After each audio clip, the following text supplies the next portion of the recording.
listeners and your viewers to say that the reason we're here in Accra is to agree a Vision 2030 that will take the regional health programs under West Africa Health Organization until the year 2030.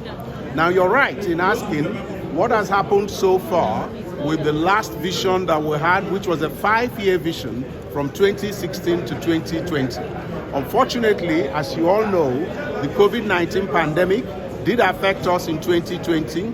And so what we did was to now have a review of our activities during the COVID-19 pandemic and use that also to go back to look at all the things that we had done in terms of the past 4 or 5 years. So what have we done? Between 2016 and 2020, we have done a lot in terms of infrastructure, in terms of capacity building, in terms of supporting member states. That Vision 2016 to 2020 had 13 strategic aims.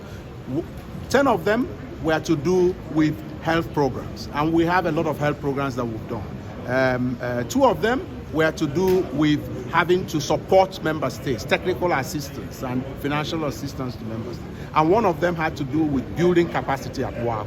And one of the things that you will find is that some of our functions in WAHO have improved so much. Now, I'm quite sure that your listeners may not be aware of some of the things we have developed in terms of financial governance, making sure that we transmit all our businesses through the bank so that there's an audit trail in terms of operational governance, making sure that we streamline our activities in terms of missions, and in terms of bringing expertise. We have brought expertise and we have vastly expanded the reach of WAHO. Today, WAHO as an organization is known with a lot more partners than we started off with. We had only about 8 to 10 partners previously. Now we have a vast array of up to 20 partners who support WAHO. This Vision 2030 that we're looking at has been facilitated for us by a global international organization called the Tony Blair Institute, set up by the former Prime Minister of Britain.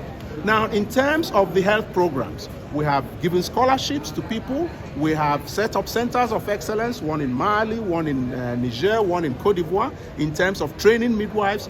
Only last week, I was going on a tour of some of the work we're doing with the SWED program, the Sahel Women's Empowerment and Demographic Dividend program. We have done a lot in terms of pharmaceuticals. For the first time in this region, we have agreed harmonized platform, which was being led by Ghana for registration of medicines across the 15 countries for 400 million population. That is a fantastic thing. Now, can you tell us